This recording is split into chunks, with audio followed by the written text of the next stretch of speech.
is the Glass Cannon Network.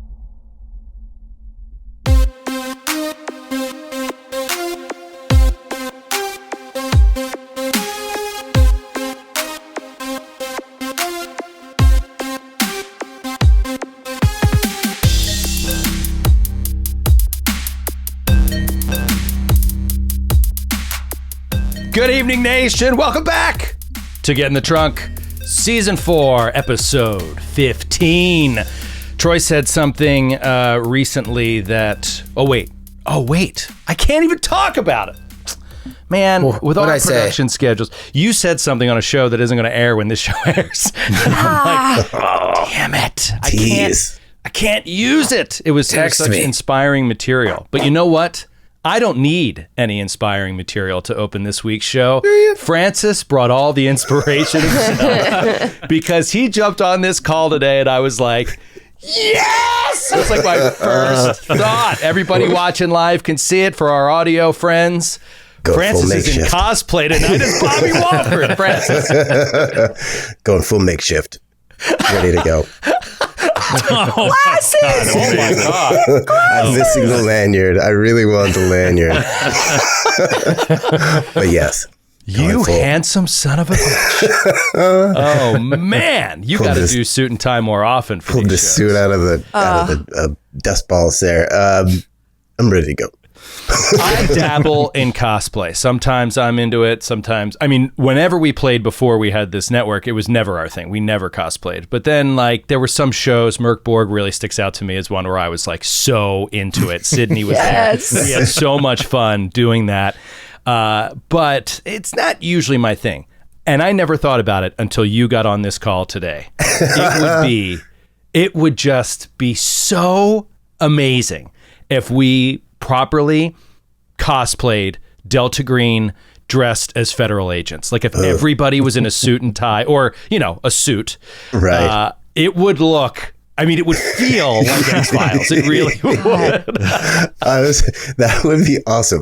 And like, I don't know. I feel like, especially as we're at where we're at now, like the disheveled look with like our suits all jacked up and like covered in blood and stuff. That would be awesome.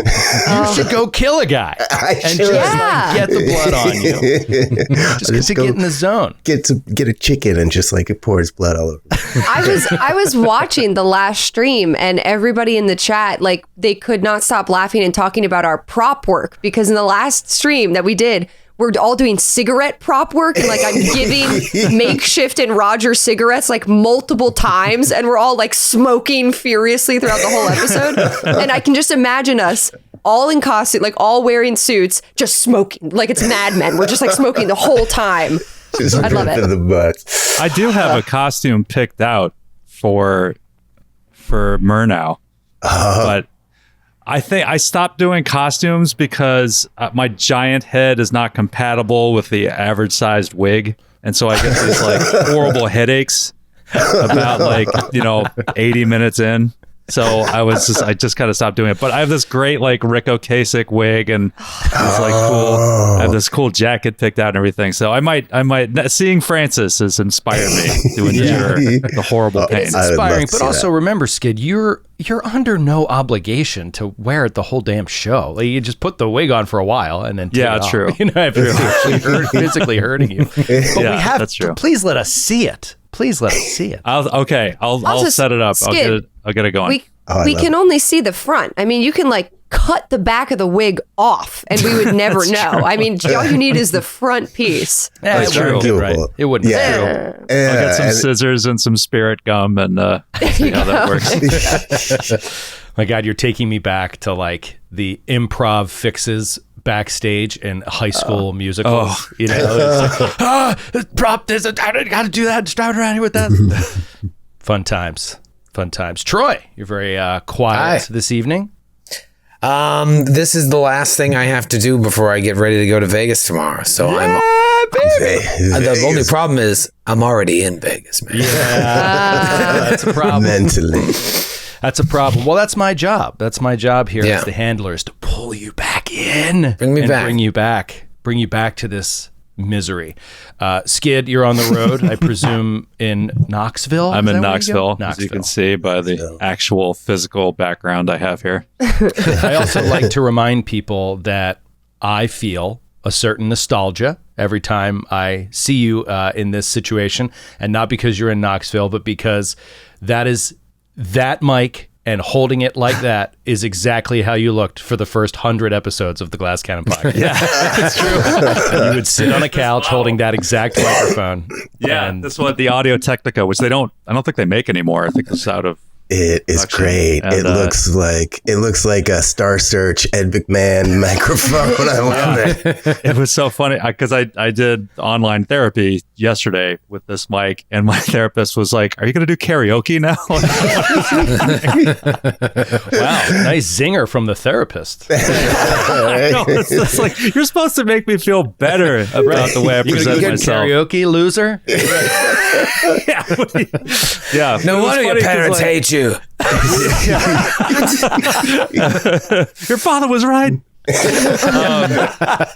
But it's funny because we've been watching this. Do you guys watch K-dramas? Do you guys watch any Korean dramas? My sister's huge into those. I have not. Okay. They're very popular with certain people now.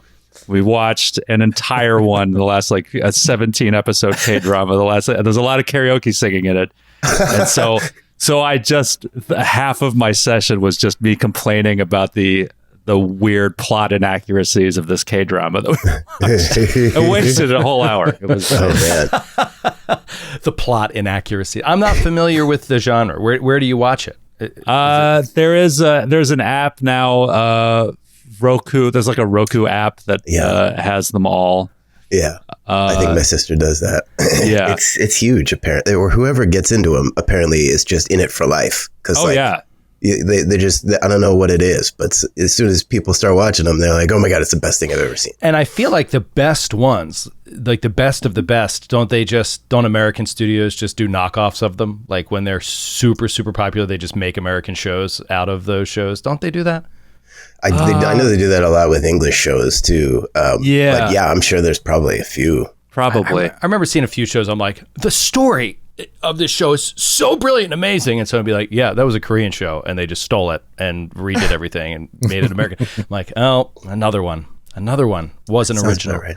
Skid, when you say K-dramas, do you mean like reality shows or more about like actual like storyline shows? No, they're multi-episode, but they're basically soaps. Okay. But there's a lot of like genre stuff. There's some a lot of fantasy stuff, like some sci-fi stuff. This one that we watched has like everything's normal, like everything takes place in 2013, but there's one huge hardcore sci-fi element in it that they only put in to like make one like plot choice work. I wish everyone had seen this thing because I could go on for hours about this thing. Name drop. What's the show? It's called Cunning Single Woman. Okay. It's very popular. It's one of the biggest ones ever. So probably a lot of people out there have seen it. So those of you who have seen it know what I'm talking about. There's also another scene that is so absurd. I was just laughing for 45 minutes. It was the funniest thing in the world. But but I was hooked. I kept watching. So yeah. Okay. A good recommend there. Yeah. For K-dramas. Right. On your Roku app. All right. Yes. Moving along to the recap. We gotta just get you guys back up to speed on what's going on here. I feel like this is one of those recaps that's going to be nearly impossible for me because so much has happened in the last 2 weeks of this show. As you guys delve fully into the night floors, as you experience what quote unquote life is like here. You're sort of seeing tenants and people that live here, but you're also seeing strange marionettes and clockwork figures moving through the halls. You saw an entire ballroom filled with them, and it was something that Vickie dreamed about. Just wild. Overall, you have seen several different things, but not one single thing I would say I would point out that has led you closer to Abigail Wright or has led you in a direction where you know anything more really, about Abigail Wright. Everything has seemed, in a lot of ways, to pivot around the night manager, the superintendent, a party that you want to go to, the people that use all of this cryptic language saying, oh, Abigail was ready. Abigail was ready. She moved up because she was ready. And how did you get here? How did you find this place? Because you could, because you were able to. It's all very vague, all very strange. But in last week's episode, we had sort of everyone gets split up really for the first time. Roger finds himself alone and has this exchange with an older woman and ends up going back to her apartment because he's very suspicious about what she's doing there. Vickie is and Bobby together are enthralled by this ballroom, this wedding that Bobby is the first to realize is all clockwork marionettes with strings that go up to the ceilings. And this leads to a chase of the mysterious man with the briefcase, the man who we have not identified yet. Vickie frantically chasing him through the halls. At the same time, Neal has gotten disconnected, cut off. He turned to open a door that he had just come through, and it was not where he just came. And so you really feel the sense of getting lost in a maze here. But while Neal is alone and off on his own, he is visited by a clockwork girl who turns around and shows him her back, and it opens up and an invitation comes out. It's on your Roll20 if you want to look at it again, just for reference. It says, join us at the palace of palace, a masquerade to celebrate the new king. Come to dine, come to dance, come. Neal knows he has this invitation and wants to go find the others. And as he's looking for them with no idea where to start, but Neal seems to be, I think, in a better headspace than a lot of you guys, in that he's just like, the only way out is through. I have to just keep pushing forward. There's no, as Mrema said, there is no trail of breadcrumbs at this point. That is gone, that option. So we just need to keep moving forward and find some answers here. While he's moving through that hallway, suddenly bursting through a door is Vickie and Bobby. Vickie with a gun out of breath from chasing this man with a briefcase who has vanished to her. He came through this door 1 second before, and now he's just gone. In his place is Mrema. They speak. Mrema, you explain that you have the invitation. You guys say, all right, well, we need to find an elevator or a ballroom if this party's in a ballroom. But you seem to think, I believe you know, that the party is on 10. I think that's what the night manager told you. And so you're looking for a way up. You're looking for an elevator.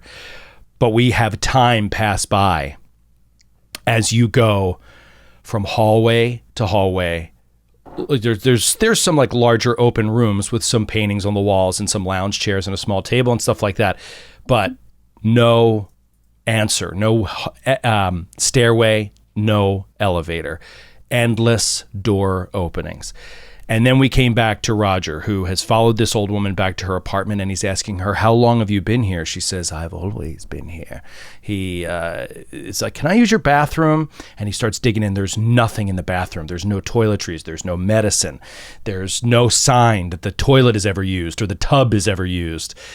He then sneaks into her bedroom and finds a big crack in the back wall, a crack that seems to have been bursted through the wall and leads impossibly up at this high height of this building that you've come into some sort of cave. It is soil and stone, small inset cubbies, each hold bottles. One thing I didn't say before is that every bottle is different. They're not all the same. They all unique bottles, and they all have unique makeup. Some of them are small, squat, little like potion-y kind of bottles. Some are wine bottles. Some look like large beer bottles. Some are made of glass. Some are made of steel. They're, you get the sense that each one is unique and each one has a name on it. The first one looks like a brown wine bottle, closest to the wall, the broken wall. And the name tag on that one says Roger Comstone. At seeing this, Roger turns, goes back into the living room and proceeds to tell this older woman that some of his friends believe that people in here are innocent but he doesn't think so. He thinks they're all guilty. And he puts a pillow up to her face, puts a gun on the pillow, and pulls the trigger. Blackout. It's good. Is that funny, Skid? It's geriatric murder. Which is our brand now. That's so. It's like we keep doing this. That's so Messiah. Murdering women in their apartment is our brand now. That's the show. That's That's the show. Elderly women. Elderly women. Did you Harmless see the tweet that went out elderly that- women. Did you see the tweet that went out from the Glass Cannon that was like, nobody kills the elderly like the Get in the Trunk crew? Oh, man. You guys are on it. So at that, bam! Let's pretend this was previously on Get in the Trunk. And that's the last scene. Bang! And it blacks out. We're just looking at a black screen. And we slowly fade up. And we see a New York City apartment. Small apartment, cramped, not terribly well kept, a little bit messy. There's light pouring in from some blinds that pour into a living room that's connected to a kitchen area, and there's just dust motes everywhere, all in the light, and you can see a layer of dust on everything. There's a person in the kitchen, and it's somebody we recognize. You see that it's Dr. Lyra Westover in the kitchen of this apartment, and she's looking at a pile of dishes in the sink. They're uncleaned, but also covered with this dust, just like the furniture is. It looks like these dishes haven't been touched in over a week or something. And she's lost in thought when all of a sudden, cutting through her focus of what she's looking at and what she's thinking, we hear the voice of Roger Comstone. Who wants a cheeseburger? Westover turns and replies, patty melt for me. Our camera now turns slowly to include a slim but well-built young man in the unmistakable garb of Francis Mrema on this call. The unmistakable garb of a federal agent. And we see it's Special Agent Riker Salas. Oh, wow. And he says, cheeseburger deluxe, please. Roger responds, great. I wonder if the McDonald's around here have crab cakes. It's not how I sound. He steps out into the hall to get food, to go on a food run for the team, and he bumps into an old woman in the hallway. The old woman says, oh, I'm sorry. Are you coming out of Mr. Bowman's apartment? Wham! And we come back to Roger in this room, who just in his mind had this vision as he shot through the pillow and exploded the back of this woman's head. He, in an instant, he knows the woman, the patient he saw in that room, the patient who seemed to recognize him, who called him Roger, that he had a funny feeling he might have known. He has some sort of memory. He's in a room with her, and this old woman is in that memory that he just shot. Oh, wow. What? A memory of the future. He slowly pulls the pillow away, and we see that the bullet itself made like a small hole just to the side of her nose. But her eyes just are open and looking up, and the entire back of her head is just gore. And there's brains and skull shards and all dripping down the back of the sofa onto her needlepoint. What do you do, Roger? Takes the pillow, places it over her face, and then just starts opening drawers in the living room, looking around the entire living room to see if there's anything. Now that there's no one watching him, he's going to do a search of the place. Okay, roll a search. Not gonna make this. Yeah. Fail. 48 over 22. As you peek into some of these drawers, you see nothing unexpected. You see what you would expect in an old lady's apartment. There's a couple knickknacks, but mainly there's sewing materials and needlepoint materials. There's old postcards and pens and pencils, in different drawers. The kitchen is stocked insofar as there's silverware and there's knives and there's plates and there's coffee mugs and everything, but everything is clean, pristine, untouched. Everything between the living room and the kitchen, you don't find anything unusual. All right, so if that's the case, he then walks back into the bedroom over to where that hole in the wall is. Roger slowly approaches this crack, floor to ceiling. You also see that there's some tools next to it. A heavy axe, a shovel, as if this was a work in progress. Nothing has changed in here. There's still this opening, impossibly, into an earthen cavern. Okay.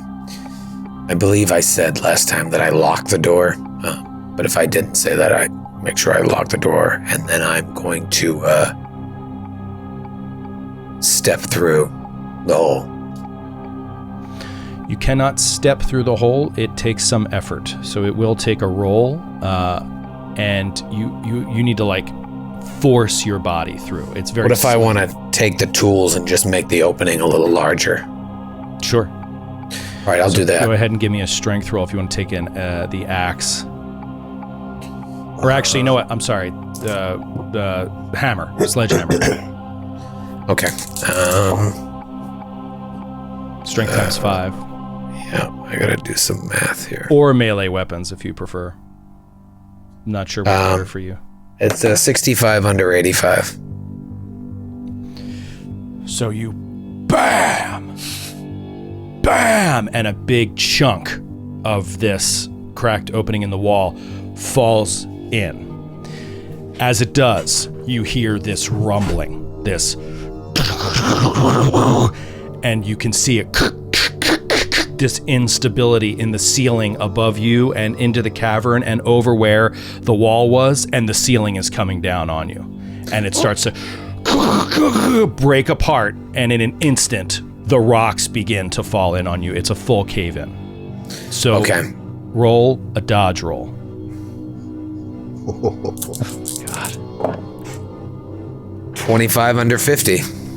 25 under 50. You jump out of the way of this, and these rocks just pour in. They're on this old woman's quilt, on this bed. It's just dust, rocks, just earth, soil, all just comes crashing down, effectively sealing you off from what was just in there and leaving you in this room that is now filled with dirt and dust particles.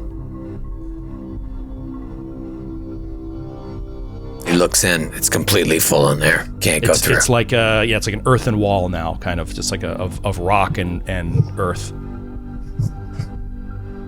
And the shovel is under and inside of all of it, because it was right there next to the crack in the wall, leaning on the wall. The only way out is through. Roger stands up, brushes off the dust and debris off of his clothing, walks back into the living room. Doesn't make any eye contact with the body, and then walks over to the door leading back into the hallway, unlocks it, opens it, Then he leans back and says, your bedroom's all fucked up. And he shuts the door and walks in the hallway. So twisted. I thought he was gonna stop, take a leak on the floor or something. Like, I think I'm done here. And we see Roger closes the door behind him. But we're left in the room with the body. Our camera slowly pans over. And you see this old woman's body with a pillow over the face and gore all behind it, laying there unmoving. And we move slowly toward it. And then we cut away to Neal and Bobby and Vickie walking through yet another hallway. In the distance, the barking of a dog.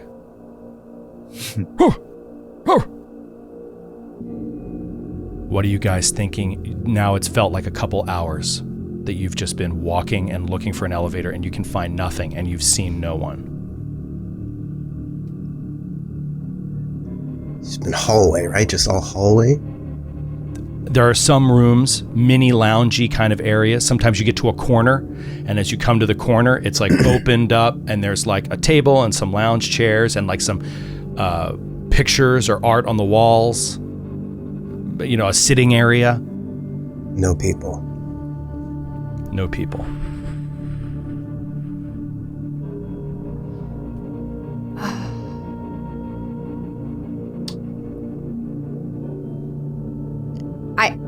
Are we supposed to keep walking around? I feel like we're walking in circles. I feel like I've stared at this bowl of fruit 7 times already. Neal, he showed us the invitation already, right? Was there anything else on that invitation that said anything about where we're supposed to go? Or? I'm gonna look at the board on Roll20. Okay, it's got an Art Deco kind of border on it, and it just says, join us at the Palace of Masquerade to celebrate the new king. Come to dine, come to dance, come. And then remember, pull it aside, it was in an envelope. Oh, it was in an envelope. Right. To Ian Frederick de Craig, prisoner, and has a number on it. We haven't actually thought about this number. What door numbers are we looking at in the hallway? Like, is there any correlation between these numbers on the envelope 125, 101 with, like how hotels have like the arrows of different rooms pointing in different directions or like door numbers? Is there anything we would notice? No correlation in numbers, room numbers. But Bobby, go ahead and give me an intelligence ×5 roll. Ooh, okay. Oh, 48 under 60. Bobby, you look at this number and there's a needle in your mind. It makes you think of something. You've seen this number.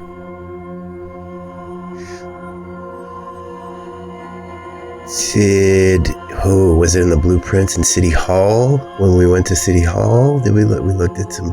There was there was a criminal. There was a record of the building, right? There were criminal cases with numbers for them. Bam. Yes. Bottle cap. Wow. Yes. Nice Yes. job. Bobby recognizes this number as a criminal case number that was attached to the blueprints of the McAllister building. Not the blueprints, but attached to the file of the McAllister building. That he found at City Hall? That he found at City Hall on Friday, which was yesterday, but seems like a lifetime ago. He couldn't take those, right, though? We don't have those. Right. Yeah. Yeah. He couldn't take them. But I remember. I think you could probably copy them. There just wasn't quite enough time, and she was kind of rushing you out. It was like end of the day. Right. But yeah. So, is one of the numbers or one of the names this DeCraig guy, or one of the numbers in what I remember? The name de Craig does not ring a bell to you as for what you saw anything to do with the building. Okay. Then it's the number. Yeah, this number stands out to you. It connects somehow to City Hall. Huh. Okay. All right. The guy who built it. Do you share this with them? Like, this is something us nerds do when we play role-playing games. Yes. Do you tell everyone that? Yes, I tell everyone. I tell Neal and Vickie this number. I remember this number from the blueprints in City Hall. I can't exactly remember what this number means, but it was in one of the criminal files that was attached to the blueprint. That's curious. Huh. I mean, it could have to do with Darabondi's pending legal problems with those missing kids that we talked about. I mean, it could be related, but I don't know. Prisoner 125101. The thing is, he never went to prison, Darabondi. They never caught him. Is the Craig guy? Patrick. Frederick. Ian Frederick. Craig. Okay, so just what is your next move? Is it to keep looking? And I'm not saying that's not that you won't get to your destination. I'm just asking, like, you guys stop. You're thinking about the invitation. You still don't quite have a clear answer. What are the characters? What are they physically doing right now? I see them just standing in a hallway talking. Neal just wants to keep going because he feels like the world keeps changing as we move through it. So making any kind of a plan at this point with the information we have seems kind of futile. So he just wants to keep moving until we find something that can point us in any direction. The other thing is, and this isn't a Neal thing. Did we ever point out the fact, with all these bottles with people's names on it, that there is a bottle mentioned on one of the pieces of evidence that we have found? Did we mention this last time? I mentioned it, but it might have been 2 or 3 episodes ago, and that's why I brought that back to the front. The hotel brought Albin. If you look over to the right side of our evidence board, you'll see that this is the first time a bottle is mentioned. It says JL bottle, and there's a map, the elevator to the basement, and there's a WL on there, and then JL bottle with an X marks the spot. And we found that bottle? No, you don't know anything about this map. Except that it's on stationery that says Hotel brought Albin, and that same stationery was in the file on City Hall. And it said, I see the lights at dawn or at dusk or something. Did we find any bottles? Have anyone other than Roger seen bottles yet? Well, we saw those photos of the bottles. Of people holding bottles, like expressionless people, and their names were under it. E. Mosby, G. Topchick, H. Lundeen. Bobby knows this is the original owner of the building. And you can see it's a picture of him. It must be. It's Lundeen. It says H. Lundeen, and he's holding a bottle. And then, all the way at the end, was just a bottle on the ground. And it said, Neal Bachman. Right. Wait, so far, Neal and Roger seem to have a bottle. Wow. Not Lundeen, but Linz? That was one of them? Did he have a J name? Yes. JL bottle. J. Linz. Ooh. So Vickie is remembering now that Neal has mentioned the broadband. She hasn't been thinking about the hotel because in her mind, that's at the Flagstaff area. And she's like, this building is not the hotel building. But now she's like, maybe that fucking doesn't matter on the night floors. And she goes, wait, let me see that stationery. And she's looking again. Bottle. I mean, it doesn't have to be a literal bottle. It could have been the photo of the bottles that we saw in that entire hallway. I mean, okay. Hold on. Maybe we're not walking in circles. Maybe we just need to retrace our steps. Maybe we just need to go back, start from there, and then we can find the elevator, right? I mean, the elevator says basement, but it's got to go up too. That's how elevators work. Something's got to work in this fucking place. Sounds good enough. We've been walking here for hours. We need to try something. Let's do it. Myrna, what do you think? Can we even find? Do we think we could even find our way back to that area with the pictures of bottles? You can try. Okay. It is no more futile than trying to find an elevator. Sure. Maybe you can try to work that path back. So if that's a decision of the team and you guys are going to move forward, I just need to know who's leading the team, who's in front, so to speak. I mean, Vickie can be in front since it was her idea. If that's Vickie starts moving forward.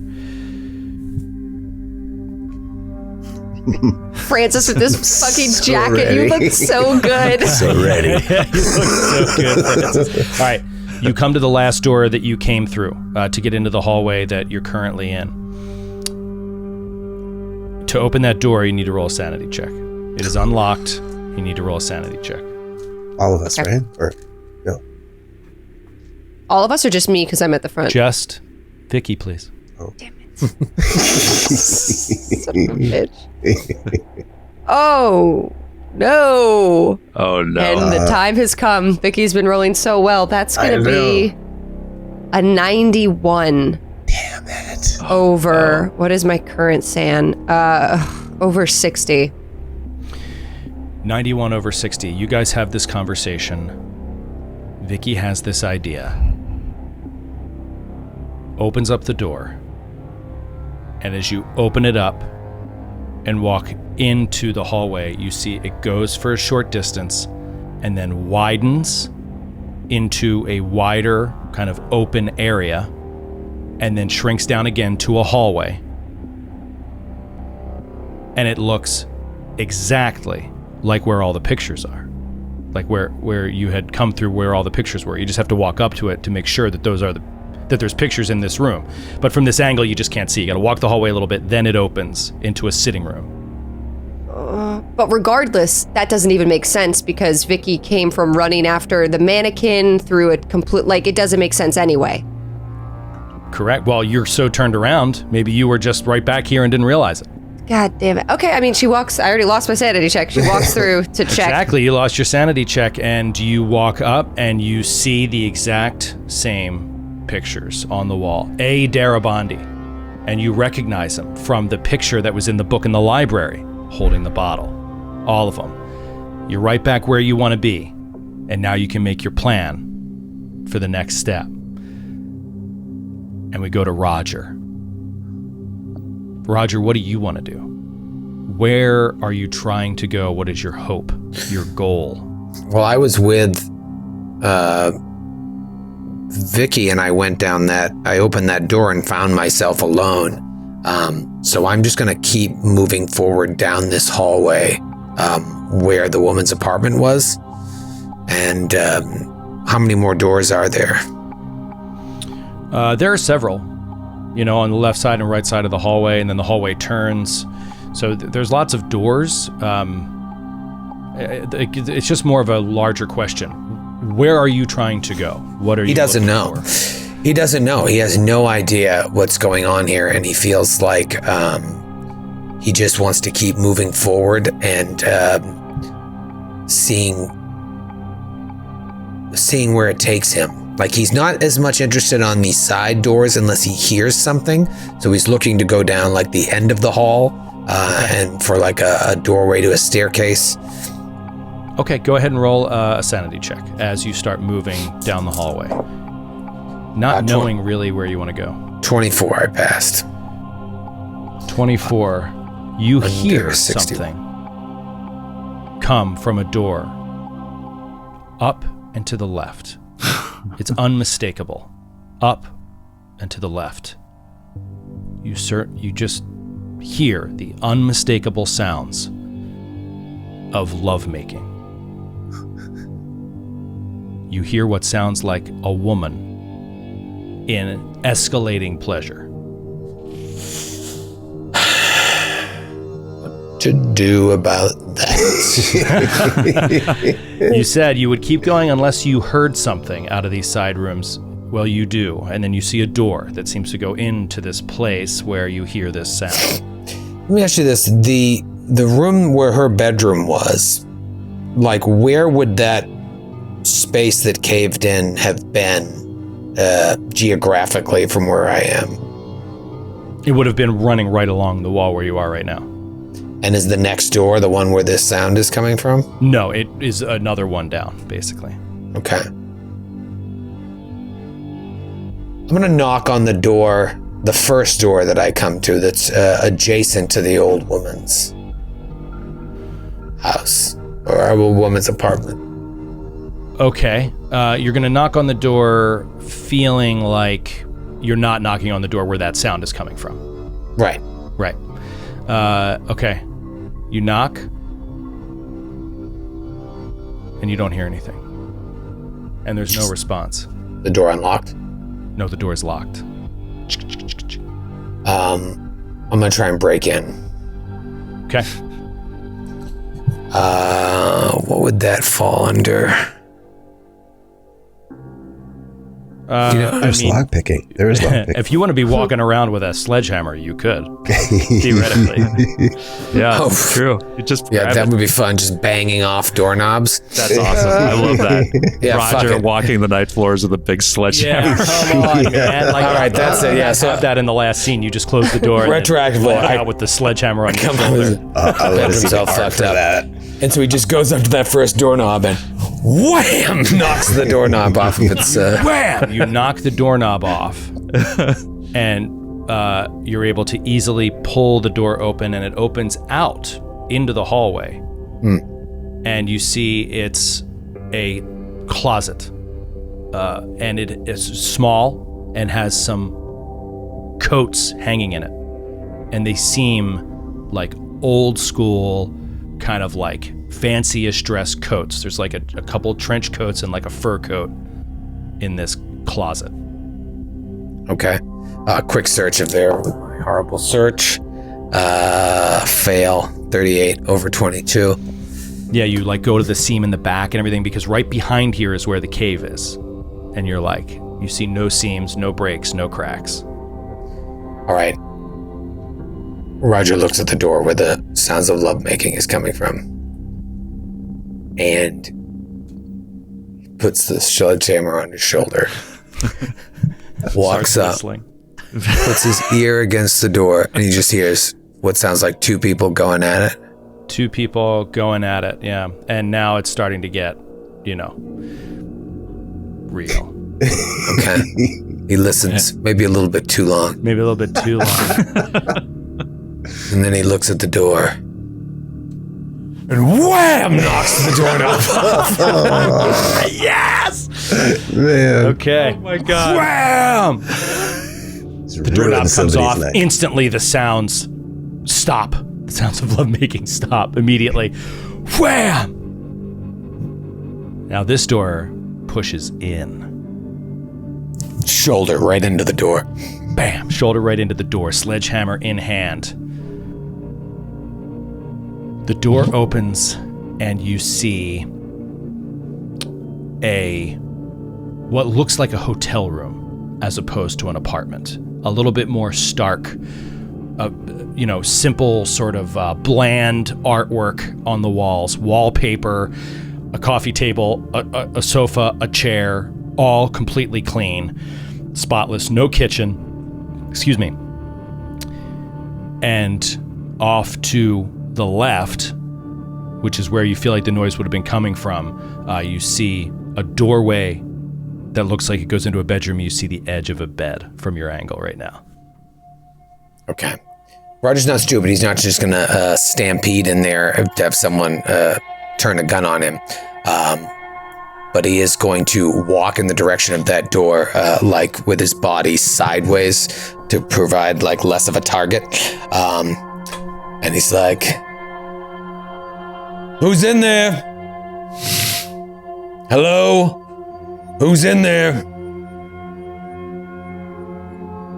No response. Your 80 alertness would actually roll your alertness in this situation. This is a little complicated. How about a 5? Oh. Bring big guns. 5 under 80. Your alertness detects nothing. Not even the sound of someone breathing or shifting on a sheet. Nothing. Okay. Walk up to the door sideways in the direction where that sound was coming from. I'll put the sledgehammer on the door, pull out my gun in the other hand, and use the sledgehammer to push the door open. You know how strong you have to be to just hold a sledgehammer out in one hand? I have a 17 strength. You push open the door, and now you had seen just a little bit of the edge of the bed. Now that you push open the door, you see a bed with mussed sheets and pillows, one pillow on the bed, multiple pillows torn off the bed, and the entire bed soaked in blood. All of the sheets, white sheets, are soaked in blood, and there's splatters all on the pillows and up along the wall. And no people. Not from this angle. You don't have all your corners checked yet. You're just peeking in, but you see a bloody bed. Keeps opening the door and coming in, training his gun, as he's been trained to do, to clear the room. You come in, whoom, and there's a little bit to take in. First, you see no people, but you see this blood-covered bed. You see the bedspread that was on the bed is off to the side of the floor, on the left side as you're facing the bed, and it's wrapped up around something. It seems like there's something large inside of the bedspread. You see a leather valise, and it just flashes to you, because you were so suspicious. It just flashes to you of the leather valise that Agent Marcus handed you in the park. It has it's the same sort of cut and look as that leather case. And coming out of it, spilling onto the ground, is cash. It's like U.S. currency that you can see just like sort of spilling out of it. You check your corners, there seems to be no danger. You also notice on the nightstand, you see a syringe. Like an old looking syringe, like iron finger hole things, like an old school looking brass syringe. I don't know if they made them in brass, but that's how I imagine it. Right. Okay. Feeling confident that there's no one in this room, I just want to make sure nobody comes in from behind me. So just, I want to check the other closets in the rest of the room, make sure I'm alone in here. Yeah, you go and check you mean in the bedroom or back out in the hotel room? Back in the regular part of the hotel room. If you go back out into the regular hotel room, yeah, anything you check, there's just nothing. It's empty. Okay. It is very hotel room vibe. He looks at the thing that's wrapped up on the bed, and then goes to the valise and picks up one of the dollar bills. Does it look like an American dollar bill?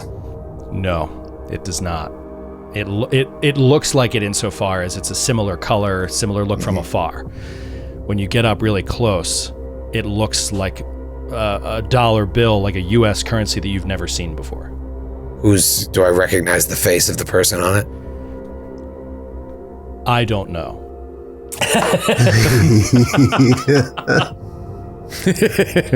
I don't know how good Roger is with history. What's the name? I have a 10 in history. You have a 10 in history. Yeah, roll history. Roger's just like, is this Justin Bieber? 32. Justin Bieber. Okay. No, you do. I will say you might not recognize the names because you're so stupid, but you do recognize the faces. So it does appear to be like U.S. presidents that you've seen before, but the whole other construction of the bill is slightly different than what you're used to.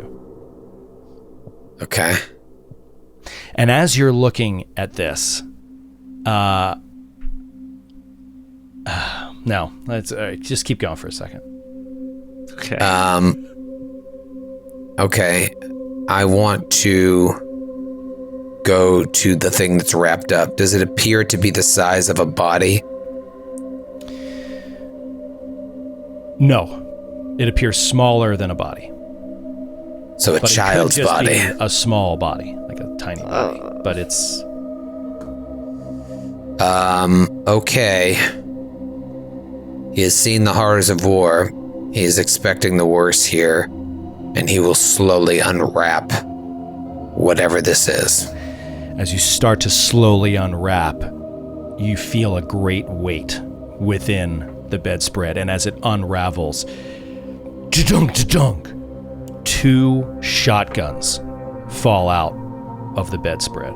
Let's go. And they are like, exactly, it's like, level up. Oh, Lord.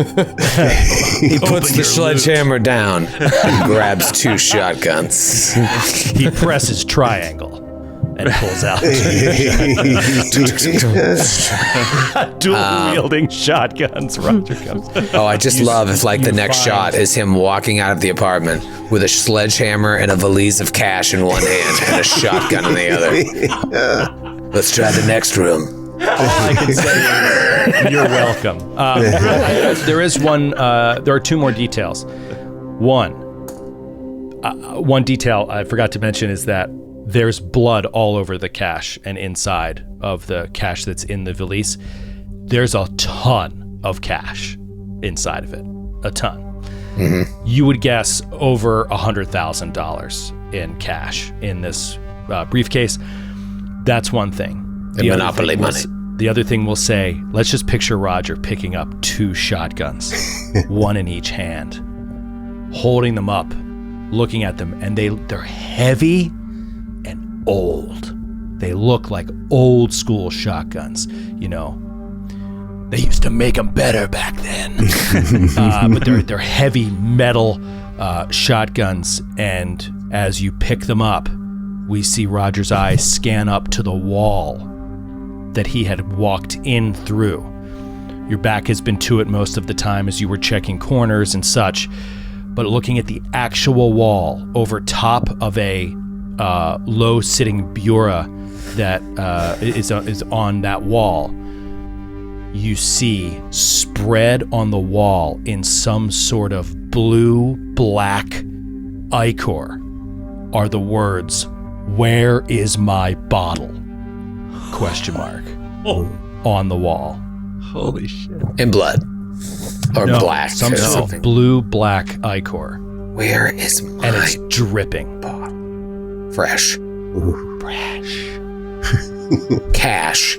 Syringe. 2 shotguns. Where is my bottle? You Blood also everywhere. see. Did Roger ever do any drugs? Like in his military days? or Yes. anything like that? Yes, when he was younger. He did. He was younger. Hey, we should party. He may recognize then some serious drugs. It looks like it has all the earmarkings, this thing on the end table, of a heroin cook kit with an old school syringe. Wow. Where's my bottle? And we'll cut away from that as Roger is left in that room. 2 shotguns. Where is my bottle? And we come back to makeshift Murnau and Maybelline in this room, looking at these pictures of people with the bottles, realizing their mission, their objective in this moment has been successful. They found their way back to where they started. And that's as you're looking at these pictures when you suddenly hear a voice. Hey! What are you doing down there? You turn and look, and past where you're currently standing, so you walked away from that door into this room, you open up, there's all these paintings. That hallway continues for a while. It goes past the night manager's door, which is right there, and it continues into the smoking lounge, like where you originally began. And now you see, in that distance, in the smoking lounge, is a man in a suit with a hat on, like a fedora hat on, and he seems to be holding a glass, like a cocktail. And he's just like, "Hey, what are you doing down there?" Vickie tucks her gun back in, like just to the side, like back behind her jacket into her holster. Looks at Bobby. He does the same. He just kind of holds it by his leg just to keep it out of sight. And nods at Mrema. Mrema nods back and gets his camera ready. Hey, come on down here. Hey, we're trying to get to the party. Where's the elevator? The elevator? Oh, sorry, you need an invitation for that party. And she takes it out and waves it. I know!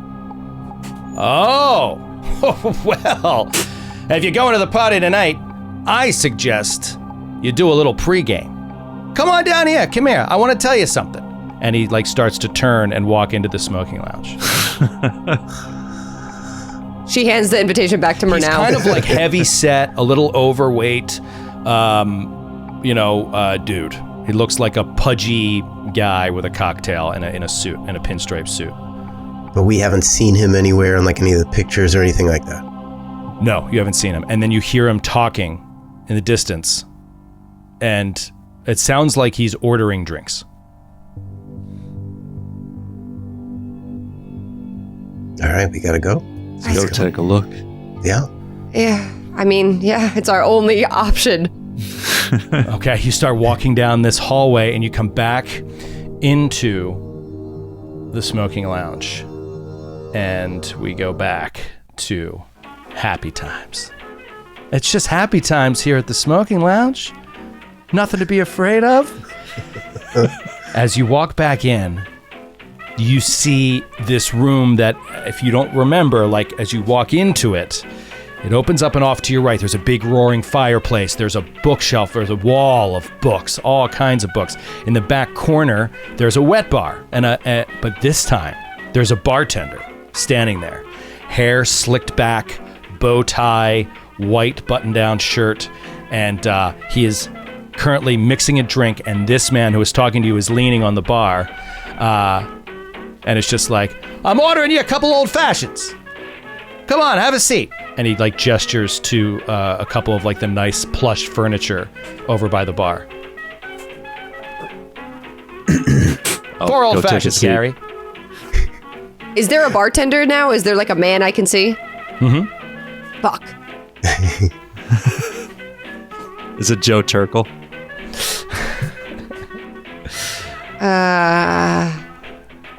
All right. Well, I mean. All right. The drinks are now done, and he picks them up. He's got all 4, and he just kind of waddles over to this table and sets them down, and just starts pushing them out a little separately from each other, and takes off his hat, sets it down, and just flumps down into this seat, and is like, "I haven't seen you around here before." Takes a sip. "What are you looking at? You're standing there like a bunch of mummies. Come over here, sit down, relax, have a drink. If you're going to go to the party, you want to be nice and warmed up." I take a seat, and I'm going to take the drink, swirl a little bit. I'm going to just sniff at it to see with my pharmacologist's nose if there's anything inappropriate in it. No, you smell it. You don't get any hint of anything inappropriate. And in fact, it smells like a real quality drink, a real quality old-fashioned. With your high pharmacology skill. Yeah. Bobby. I take a sip. I haven't seen you around here before. What's your name, pal? Jacobs. Jacobs. A pleasure to meet you. And he pushes his tie down, and he grunts as he tries to get his fat ass out of the seat. And he leans over and puts out a big meaty hand and just goes, "Rourke. Rourke. Mark Yes. Rourke. Nice Pleasure to to meet meet you. you." Nice to meet you. He sits back down. Vroom. You know this name. Rourke? You return to roll 20. And let's pull out a page of a play. Oh, no. Oh, shit. Yeah, it's, let's see, I'm going to put it to the Yep. front. You know the name There it Mark. Over the, Yeah. over the invitation now. Yep.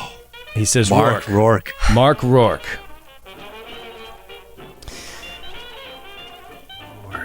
Mark. So, Rourke. welcome to the hotel. How did you find the place? Usual way. And he winks. Sit down. What are you standing there looking at me like that for? Relax. You could smoke a cigarette right here. It won't bother me. In Do you fact, have, you know what? And he puts you the have a thing light? down. Sure, of course I do. And he goes into his jacket and he pulls out like a little case of cigars. And he's like, and he looks over at Bobby and Neal and is like, offering you Cubans. Yeah, I'll take one. Yep. Bobby grabs one. Thank you. Francis's eyes light up. He's like, hell yeah, Bobby grabs Cubans? one. All right. Yeah, and he pulls out a Zippo lighter, assuming they exist, and lights everybody's cigars, lights his own cigar, lights Vickie's cigarette. It's an honor, ma'am. Closes it, puts it back into his suit jacket pocket, sits down, puff, puff, puff, starts puffing on the cigar. The whole time the bartender's just like standing completely still, emotionless, just staring. At us or just off? No, just off in like the distance. So, you looking for a room? On this floor? Oh, no, I'm sorry. Smacks his head. You said you were going to the party. Well, you got an invitation. That's a great first step for sure. But are you really sure you want to go? Are you not going? Me? No, I'm not going. I no thanks. I have too much fun with Steve here. We have a good time, and I like talking to the guests as they come in and out, you know? If I go to that party, that's it. Takes a sip. You can kiss all that goodbye. What? How come? Well, if you go to the party, you don't come back. That's it. You know what I Right. mean? Yeah. Right. But don't you want that though, right? It's not for me. It's for some people. You know? It's just not for me. I'd prefer to keep my own. Look, I got a lot of responsibilities down here. I'm a life insurance salesman. I want to be clear about that up front. I don't want to try to act like I'm trying to sell you on something in a shifty way. But, you know, I think it's important that you get the coverage you need. But we don't have to talk about that right now. What I do want to tell you is it's important to me to help the tenants down here in the McAllister down here in the hotel. And I want to make sure that everybody's well taken care of. If I go to that party, I can't come back. And so I'm not ready yet. I'll just say that. In the hotel. Yeah, The Broad Alban. of course. Right. Yeah.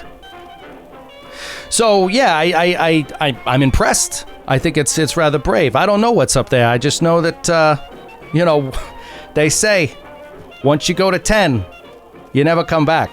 That's it. Wait, what about 12? 12? Oh yeah, anybody that went there, like, you say goodbye, you never see them again. A friend of mine went up there, this wonderful young artist. Her name is Gail. She's absolutely fantastic, and she recently decided to move up there with that salesman, by the way, the encyclopedia salesman. That guy's a real piece of shit, let me tell you. I didn't approve of it, but it's not for me to approve. She's just my friend. She can make her own choices. But when she said she wanted to go up there with him, I'm telling you, I didn't like it very much. But it's her choice, and she could do what she wants. So we had a big going away party for her. We packed the place. It was great. Everybody had a really good time, except for Castaigne, that old stick in the mud. He doesn't like parties. He didn't want to go. He takes another sip. But I knew that was it. That was the last I'd see her, because once you go up past 10, there's no coming back. It's a whole new life. Have you seen her father around? Her father? No.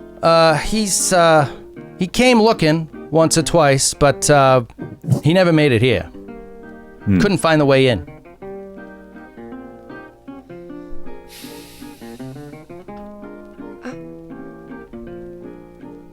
Off in the distance.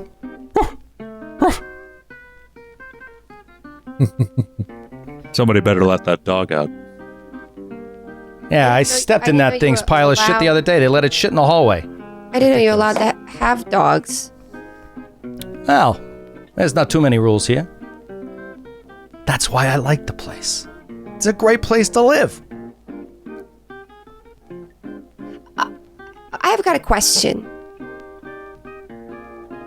I'm new to staying at the hotel, and I saw somebody was getting married. Is that a common occurrence? Somebody was getting married? Yeah, I've seen a few weddings. I didn't know about one today, though. Or was it yesterday? I lose track of days. I don't know. I'm not sure.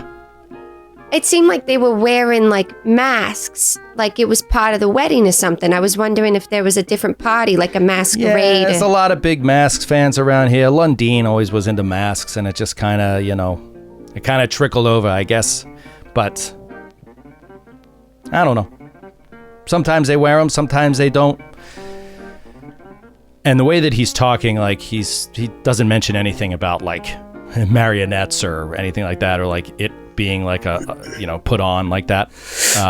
He's just talking as if he's like a resident of the hotel. Hey, you pal, you're awfully quiet. Enjoying my cigar, but not paying me back with good conversation. Looking at Bobby. So what do you do? What do you do for work? I'm in travel industry. Bobby takes the drink down in one. Whoa, Steve, we got a thirsty one. Do one more. Another one for my pal here, my new buddy. The travel industry, you say? Very interesting. You know that's extremely dangerous. You should combo travel plans with life insurance plans. We could talk about this. We could work together on this. Make sure people are covered before they go, flying on these planes. You never know when one of them's going to fall out of the ground or fall out of the sky. Yeah. Actually, there was a flight that I had booked somebody on recently that had some problems. What was the name of the guy from the plane ticket? Whitmer. Michael Whitwer. Yeah, Michael Whitwer, one of my clients, was just having that problem on his flight. You ever heard of him? Why has he been around or? Whitwer? No, I don't know that name. Well, okay. Sorry. You said your friend Gail, who used to be here but went up. Yeah, brilliant young artist. She was really impressive. Was she a writer? No, well, she did a little bit of everything. She was a writer. She was a painter, primarily a painter. Yeah, she lived downstairs. She lived in the lower floors.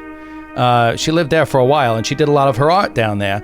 But then she found her way here, and she brought a lot of people from the lower floors up here, and they still come. I just saw Manuel a few minutes ago. Did you run into him in the hallway? Manuel, did you see him? What does he look like? He's a short kid, young guy, brown hair, spunky, lot of life, lot of energy. You know artists.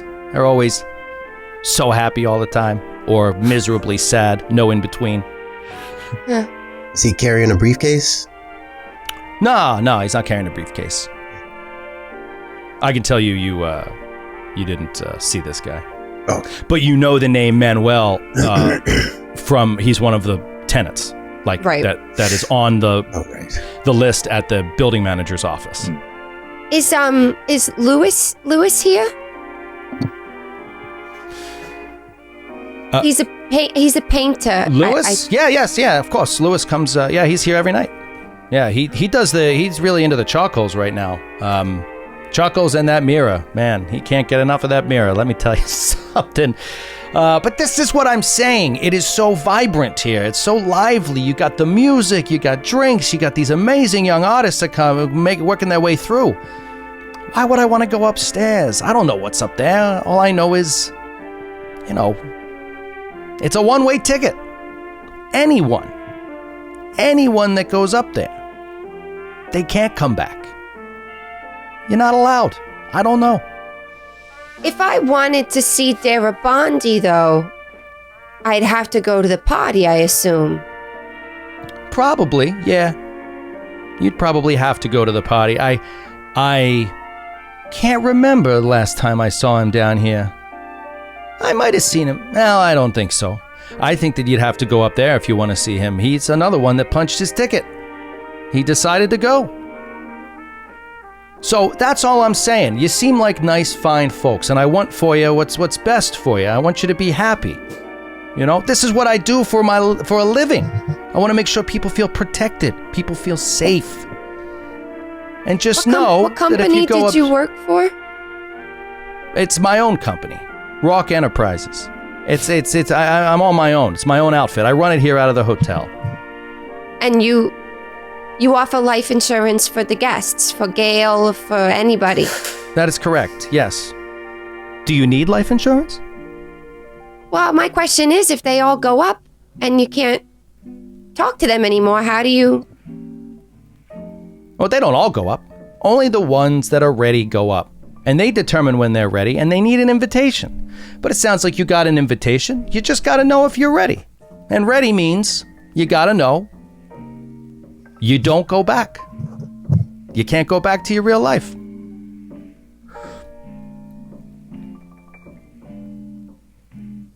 You're a real dour group here. Come on. What are we doing here? You seem upset. Is it because I mentioned life insurance? I'm not trying to make it a business meeting. No, I'm curious. You say that do you fly yourself? I know you. Fly myself? Yeah. No, I just stay in the hotel. You stay here. How long have you been here? I've been here about a year. And you can tell everything he's wearing, everything about his vibe and his accent is like straight out of like 1930s New York City. Yeah. And he says he's been here about a year. Okay. Can I ask, where did you live before you moved here? Where did you grow up? I grew up in Brooklyn. I thought I detected a little bit of an accent. Ah, did you? You know what, Steve? I'll have another one too. Sorry, I didn't get yours. I'll get it. And he goes and gets Bobby's drink and brings it over, has another for himself. And he starts to get a little bit red in the face, and he's just like kind of flush as you see the alcohol hitting him, and he's just seems to be having a good time. Have you seen one of our friends around here? Big guy. Muscular. Not very bright. No, I haven't seen any other new people tonight. You're the first new people I've seen. All right. Well, I don't want to keep you. If you're really interested in going to that party, I guess I'll just say goodbye. Do you have a business card or something? Of course I might do. want to follow up on this and he whole goes life in, like, insurance thing. snaps open this little thing, and it says Mark Rourke, Rourke Enterprises, and has a phone number, and it's like it's like Murray Hill 5023. Yes, exactly. Exactly. Can never come up with those names on the fly. Right. Mr. Rourke, sorry, I thought Darabandi was the one hosting the party. Is it Lundeen and not Darabandi? No, it's the superintendent. The superintendent hosts the party. The superintendent, who is superintendent. That's exactly. You got it. And do they know? Well, of course you know this. You have an invitation. Right. Do they know Lundeen and Darabandi? Do they all know each other? I suspect so. I don't know. I've never been in a room with all of them. I've never met the superintendent. That's again, you meet the superintendent. That's it. That's it. You go to the party with the superintendent, and that party never ends. You know, a girl went missing from the lower floors, and I heard that the cops were poking around. Did you ever see that? What girl? There was a girl who disappeared, and What's her name? Abigail. We were just talking about her. Abigail. Yeah, that's Gail. She didn't disappear. I told you. She decided to go up to 12. Right. But to those who don't know where she went, it's as if she disappeared, you know? Sorry, I don't follow. She told us all she was leaving. We had a big party. Right. She didn't disappear. I was just wondering if you saw any cops or anything poking around. You guys cops? No. Look at you. Oh, I didn't see it because I had a few too many. You're a cop. I can tell. Look at this. And Vickie points to her feet. She kicked her shoes off a while ago. You're and barefoot. she's like, would a cop be this relaxed? I don't think so. That's Would what a guy like me be this relaxed around a couple of cops? Cop doesn't dress No, this it's the nice. answer to your question. Hey, I've got no problem with law enforcement. That's, you got to do what you got to do. It is a very dangerous industry, though. Are you covered? Is your family covered? What if something happens to you in the line of duty? Are your kids going to be taken care of? These are things you got to think about. I don't want to bring the party down, but you guys already seem to want to bring it down. You're so serious. You got kids? Me, no. No, I never met the one. Still trying. Are there kids in the You hotel? Oh, no. Yeah, right.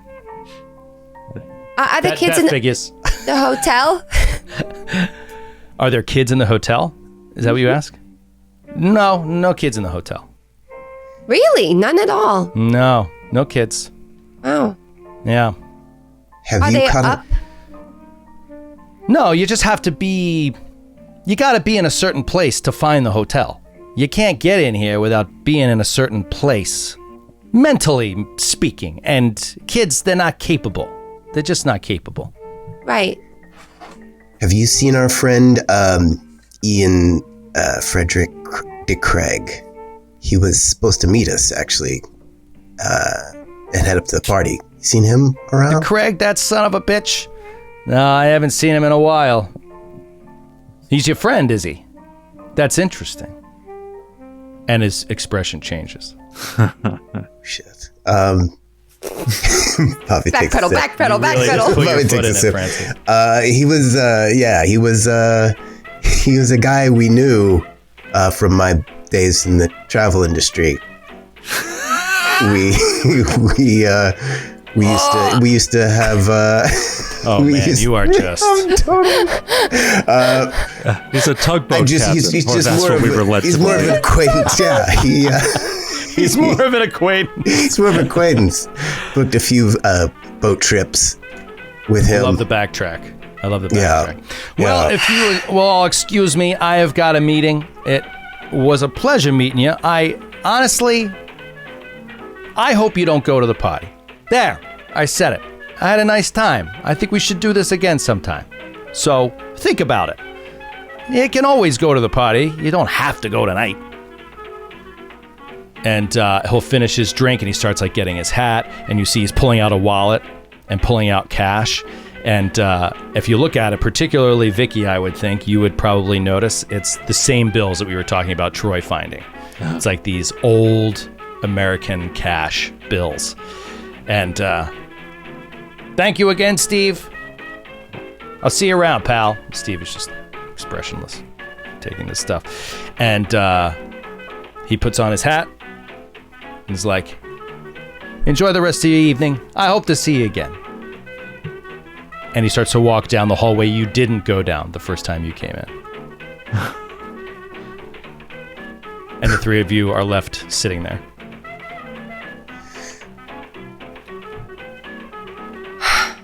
I don't know what to do now. So he goes down the hallway we haven't been down yet. We should follow. We should check it out. Is there anything else in the room? Anyone else besides Steve? The bartender's in here, the books are in here, the fireplace, all the couches, the chairs, everything. Why don't you just tell me what you're thinking right now? Out of character. Just tell me what's going on in your character's head. I mean, I'm like, now it's not. I think we maybe shouldn't go to this party because it's Yeah, like a one-way no ticket. Definitely shit. not. Definitely not. So Yeah, and now that's Murnau is also definitely thinking along the same lines too. He's just like, oh, I want to come back. I don't want to stay here. And we need to find Messiah is what Right. we're thinking. We can't leave Messiah here, but we got to find a way out because we're not going to the party. I mean, the door is right there. If we go back in, I mean, I don't even know how we found this place. It makes no sense. I just said I wanted to find it, and I opened the door, and there it was. That makes no sense. Maybe that's it. Maybe you wanted to find it, and we found it. What do you think this is, Peter Pan? What is wrong with you? Well, it's worth a try. It doesn't make it. Nothing makes sense here. Losing it over here. I need another drink, Steve. Why are you drinking that? You don't even know what the fuck that is. What is wrong with the two of you? It's working. That's all that matters. Yeah, it is working. You do feel a little bit of a buzz.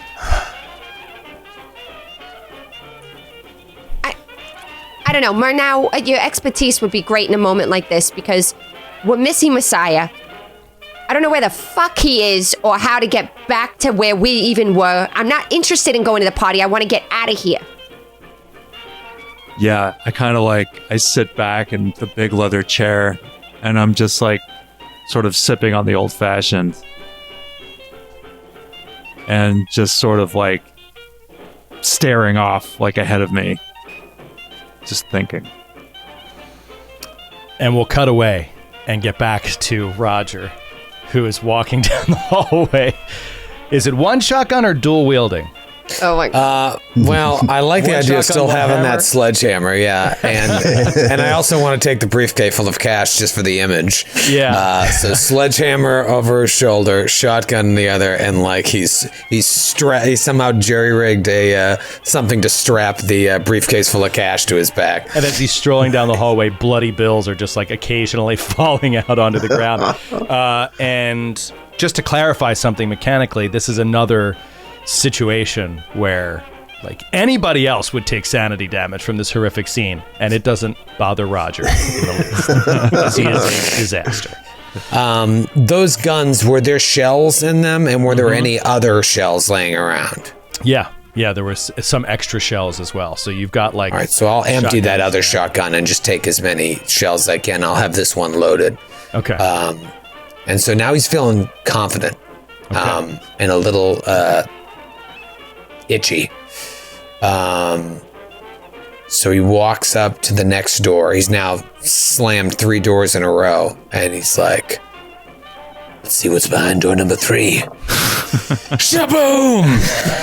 You can check if they're locked or not. Nope. Roll a sanity check. Why bother? That is a fail. 65 over 61. You knock the doorknob off of the door and open it up, and you see walking towards you is Mark Rourke, who you don't know, but who these guys all just had a conversation with. So you see a portly gentleman, hat on, maybe a little bit wavery on his feet, red in the face, bright eyes, big smile, looks a little drunk, and he's just walking down the hallway, and bam, the doorknob comes off. You open up the door, and he's just like, whoa, buddy, what are you doing knocking the doorknob off? And then he like sees the shotgun in your hand, and his eyes just like widen. What's your name? The name's Rourke. I don't want any trouble, buddy. I don't want any trouble. Well, you found trouble. Yeah, I could see that. Hey, look, I'm just going back to my room here. I got a meeting. I'm an insurance salesman. I'm just here to help people. I don't got any weapons. I got no guns or anything. You can ask those people down there. And he points back the hallway that he came from, and you see the smoking lounge like in the distance. What people? What do they look like? A couple of nice people down there. They're new. They're new to the hotel. I can see that you're new too. You should probably meet them. They're thinking about going to the party upstairs. They got an invitation. There's this 2 men and a woman, a lady. She's taken though, so sorry. But the lovely people. Where's your apartment? Right down there. And he points. How long have you been here? In the hotel? I lived here about a year. Where were you before? Brooklyn. Flatbush. If you wanted to go to Brooklyn right now, to where you were before, could you get there with ease? Maybe. That I don't really want to. I don't need to go back to Brooklyn. I like it here. It's a great place. He pulls the gun off his shoulders. I didn't ask what you want. You don't need a asked shotgun you. here. That's why I stay. It's the non-violent sort of location. I mean, things are you've changing. seen a bloody bed. You've seen dudes chasing people with shotguns and shooting them up. Gas masks, all this crazy stuff. Things are changing around here. I'm the new night manager. Did you do something to Castaigne? Not yet. But he's next on my list. What the fuck is going on here? I don't know what you're talking about. It's the lounge is right down there. We're having a drink. It's a hotel. If you don't want to stay in the hotel, you can leave. How do you leave? There's a door in the smoking lounge, and there's a door down here by my place. Where does it lead? It leads to the lower floors. Well, this one down here leads to Van Fitz's apartment. Which one? This one. And he's pointing down the hallway, that not back toward the smoking lounge, but a hallway that turns off to the side, where he is headed, where his place is, and he's gesturing down in that direction, that there's a door to Van Fitz's apartment.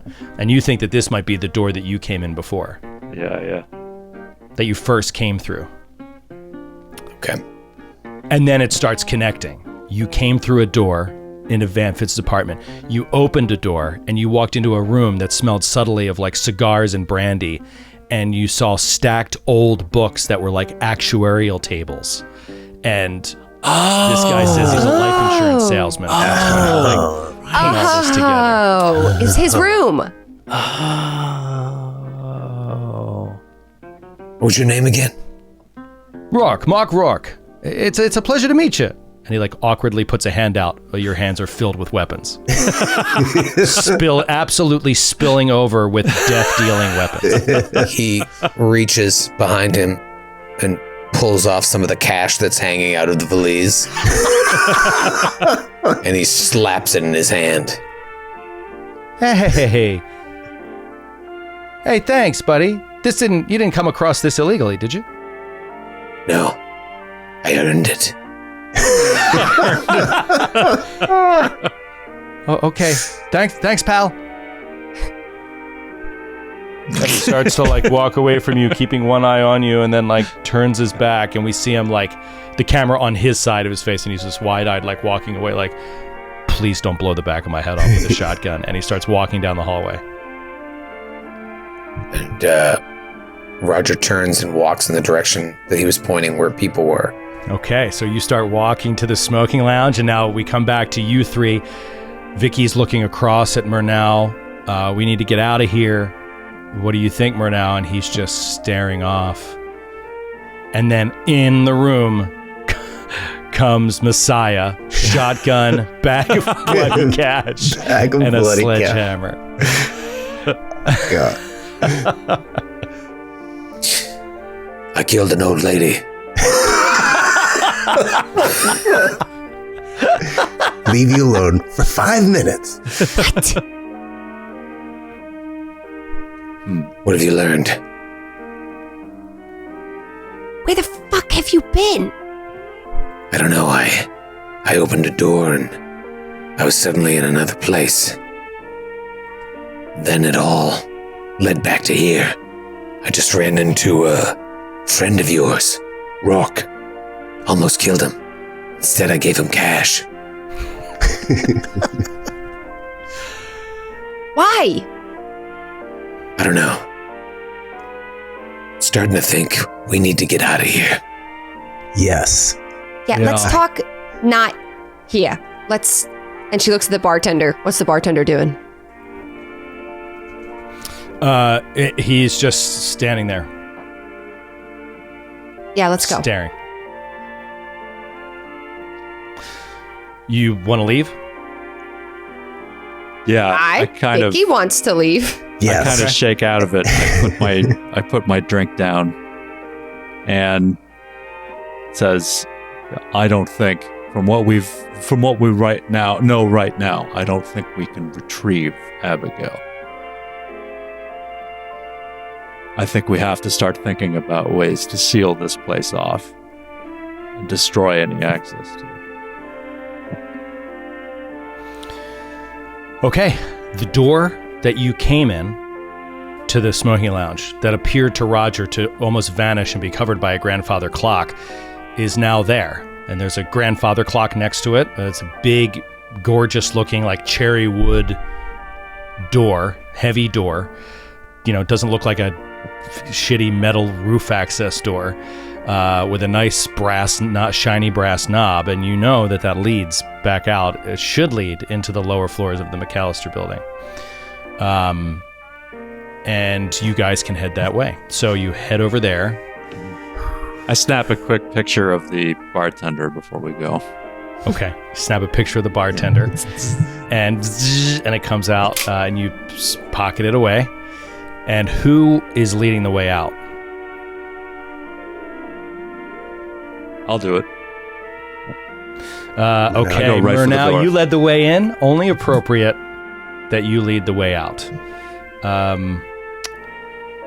You walk up toward the door, turn the knob, pull the handle, and you just open it, and you hear that sound of like springing metal of the inside of the roof access door. And it just like, and you look through and you just see the McAllister building, the 4th floor of the McAllister building. Stairs down. And you see the stairs, going down. Okay. I start walking down. You start walking down. Mrema first, then Vickie, then Bobby. And bringing up the rear. Roger, you're walking out with them as well, correct? Mm-hmm. Okay. Everybody walks out, and then boom. The door closes behind you. The music stops. There's no more like sense of this other existence, really. And as that door closes, all that happened in there lands on your mental state all in one moment. As you realized how normal you were acting in there, as you realized you were taking these things in stride, all the things that you were seeing that are impossible, you were taking in stride to a certain extent. You were talking as if you were investigators. You talked to a man who clearly is not from this time. You had a conversation with a night manager who lived in a different existence of the world, and you did it just by talking to them back and forth. All of a sudden, as you re-enter the real world, the reality of the insidiousness of this place and how it could be anywhere at once and how it could find you in your dreams and how it could take your life and the life of everyone you know away from you at any moment without even knowing it. It could be as simple as an invitation to a party. The reality of all of it lands on you in one moment. Of course, Roger is going to be affected by this the least, but he still takes 2 points of sanity damage, which is going to put him over the line unless he wants to project it. I give you that first choice, Roger. Make it quickly. I'm going to go over the line. You're going to go over the line. We'll come back to you in a second. Think about how it manifests. Vickie, or I'm sorry, Bobby, you take 3 points of sanity damage. Oh, that's it. In one shot. Do you go over the line? I do. Would you like to project it to avoid going over the line? Yes. Okay. Yes, please. Who are you going to project on? I already did. I have 3 points left with Janice. You're going to end it with Janice? I gotta end it with Janice. End her as a bond? Oh. Okay. No. Well, Janice. don't know how many you can get rid of right now. So let's just do it. So roll a d4. Oh, God. Ooh, 4. 4. Okay, so you project all 3 on Janice. That will sever her relationship with you forever, and you will lose her as a bond. Janice, because baby. of this. Think about how this will manifest. Man, this is going to be a horrible scene that I don't want to play out. Maybe we just do that one off screen. Vickie, this is all happening instantly, but we have to do the mechanics. Vickie, you take 4 points of sanity damage. Okay. Are you going to project it, or are you going to take it? You're not at a breaking point with that? Not yet. I think she's gonna just take it for now. She's getting so close, though. Yeah, you had the highest sanity of most, and you've been rolling really well this whole campaign so far on your sanity checks. 4 points is a big hit at once, like especially at once. Mm-hmm. Big time. And we come to Mrema, who takes 7 points of sanity. Dude. From Wow. that you failed while in there. Okay. So you can start projecting like crazy.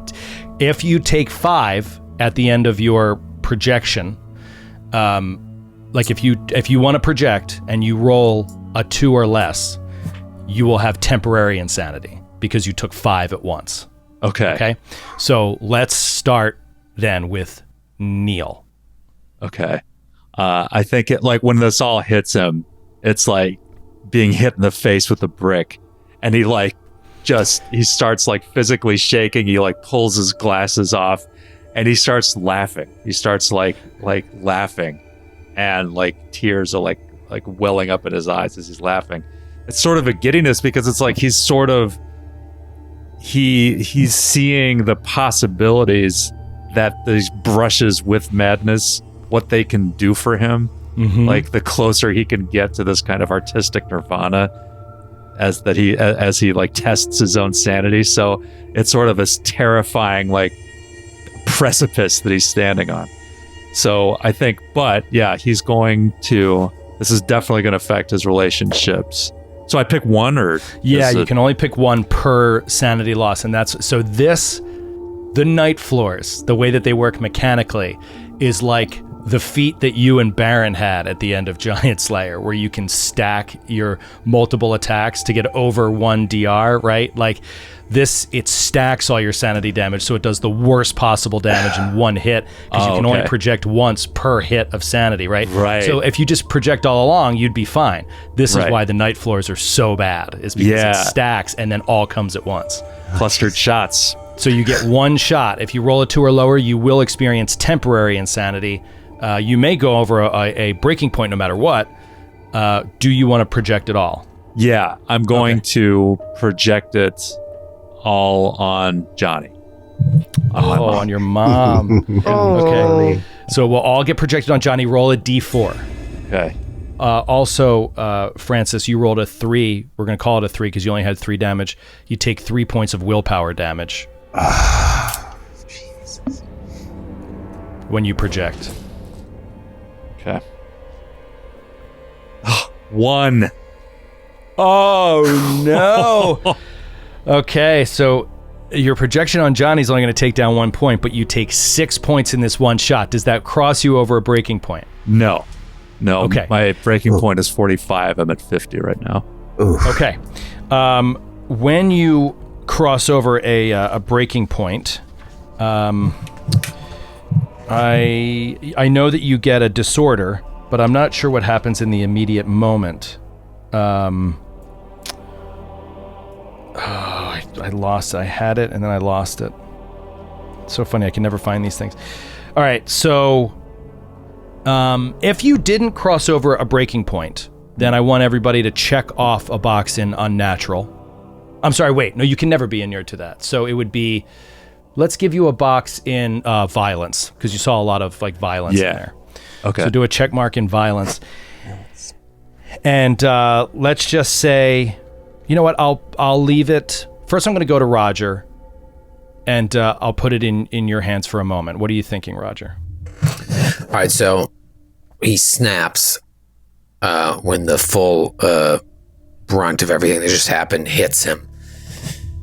And he goes up to the first door inside the McAllister building and like, shum, shum, shum, shum, shum, shum, shum, shum, shum. Okay. We'll come back to you in a second. Neal, I am going to establish your temporary insanity. Did you go past a breaking point? You said no? No. Okay. But your temporary insanity is that you must flee. That you must flee the source of this.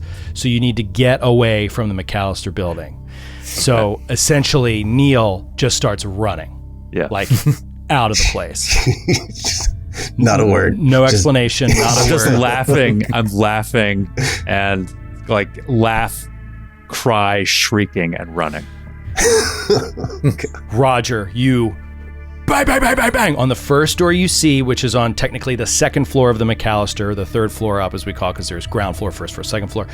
You bang, bang, bang, bang, bang on the door, and Vickie, Bobby, he's run down. Neal has run out. Bobby's knocking. You hear the knock.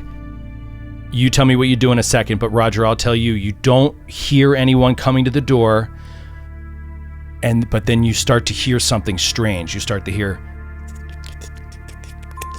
like this weird sound, and you start to wonder if your vision is like out of whack or something, if you're experiencing some sort of like a panic attack or something like that, because the hallway is all wallpapered, and the wallpaper itself seems to be like waving in a very small way. The whole wall seems to be almost vibrating, but you hear it too. You hear this weird sound as it seems to be waving, and you bang, bang, bang, bang, bang on the door, and all the wall around you is shaking, but nobody is coming to the door. And he's like blinking back and forth, kind of like leaning his head on the door, almost like the door is holding him up from falling over. And he redoubles his efforts, just like bang, bang, bang, bang on this door.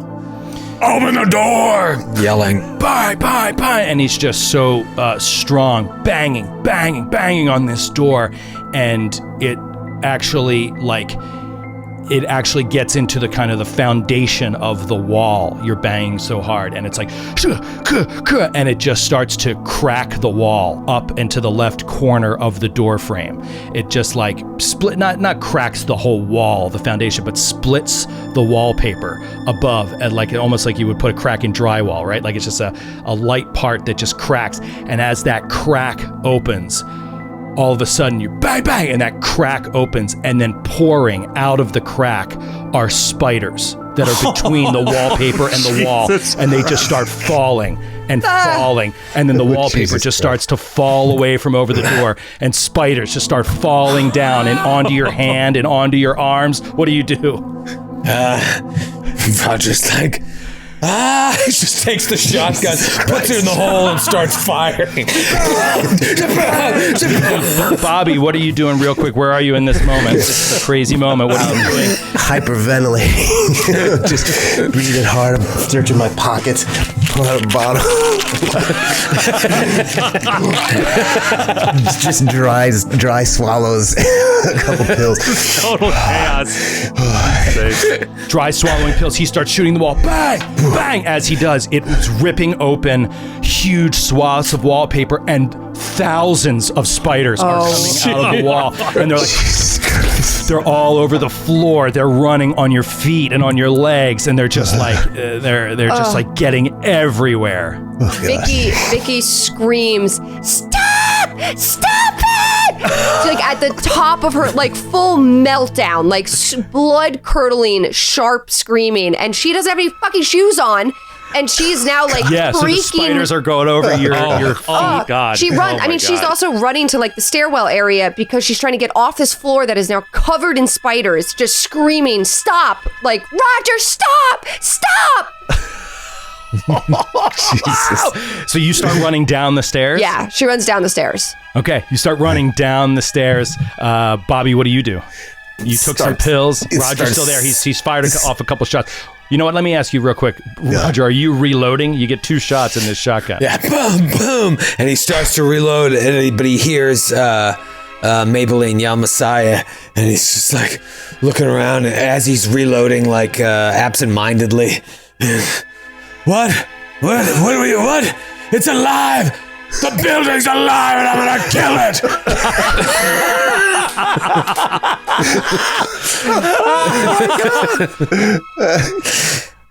Bobby, you're standing there. He yells this at you. What do you say? I'm do it, kill it. Kill thing.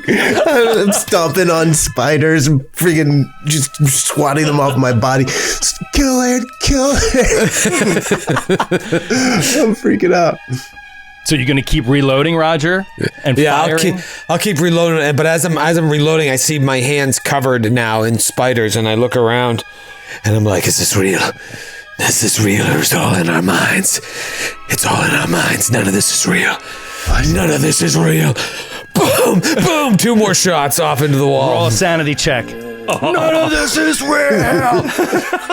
55 under 59, so critical success. Critical success.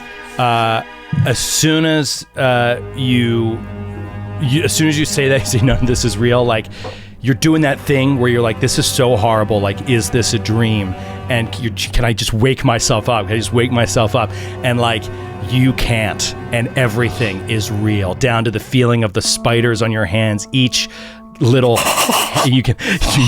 God. Each thing is real. It's really happening.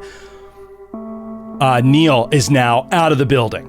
Neal has exited the McAllister and is moving down the street with all haste. We just see him running down the block and laughing maniacally. Also, I have to say, time-wise, not a minute has passed since you walked into the night floors. Like your clock, the time of night, everything is exactly the same as when you left.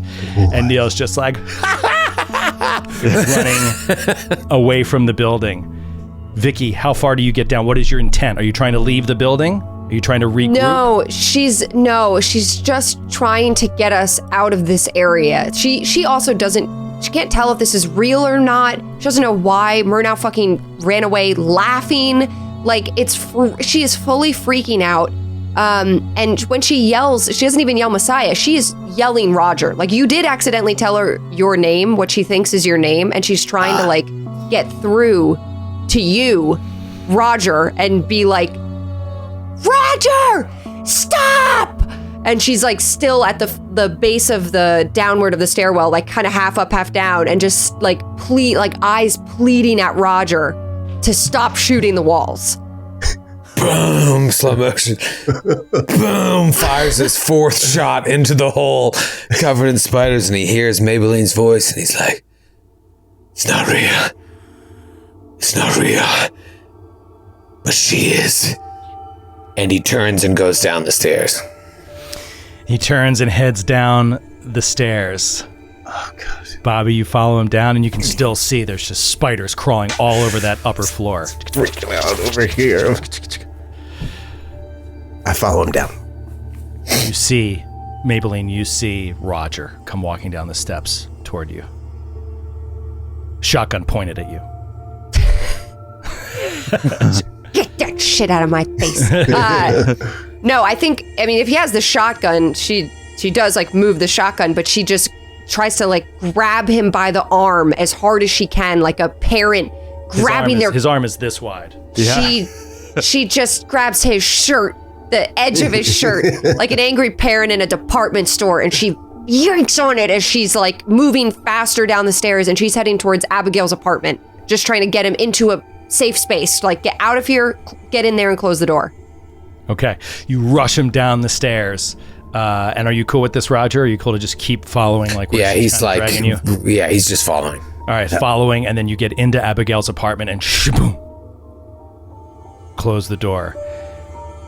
Neal is running out into the city like a madman. You've lost him.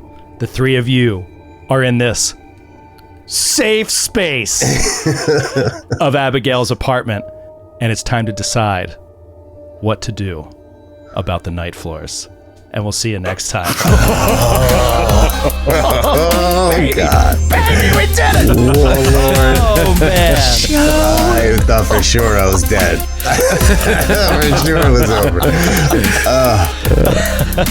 Burn it down. Burn it down.